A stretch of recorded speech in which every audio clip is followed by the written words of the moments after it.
My name is Blu Garcia. I supply hospital beds, power scooters, wheelchairs, rollators for home health.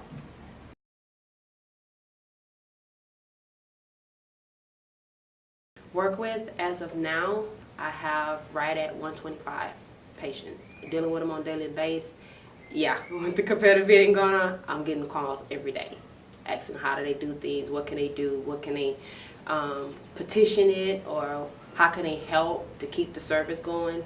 They ask all kinds, how can they be educated on this, because they're not being told. It's like blind into the fact, like a deer in headlights. That's how they feel. I see a lot of people panicking.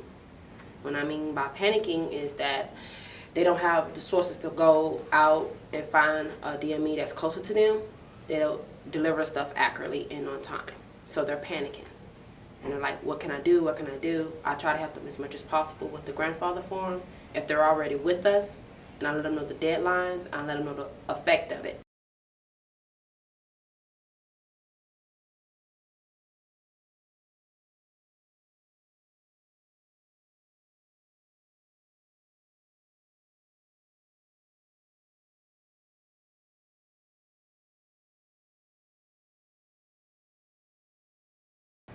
We had to take a bed from one of the patients.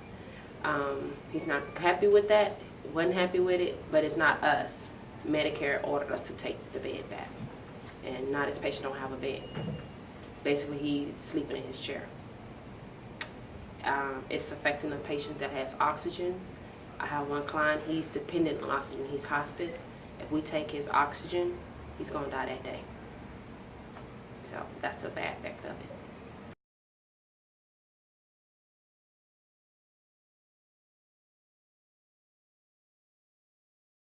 I noticed that with the like the beds, if they have like stage 2 sores, Medicare will not really cover the air mattress. They rather pay for a gel overlay than the air mattress.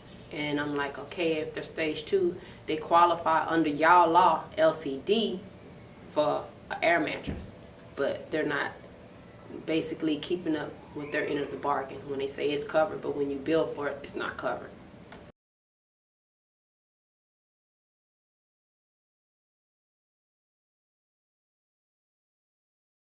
First one is death.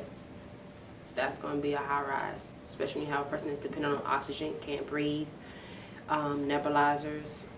Like our hospice patients, I fear the most for them because we are their dependency, basically. Our nurses are their dependency. They need those things, and if they can't give it, that's just like you need air and I can't give you air. What's to say the death toll? That's like blood on your hands, basically. That's what it is to me.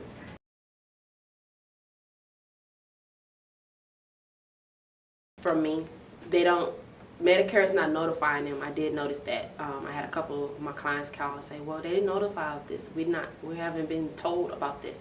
And I also put it in my grandfather letter. I explain it detailed very well.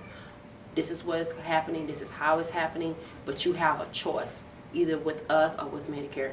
And they're seeing how Medicare is doing it, especially with that copay. They don't want to go that route.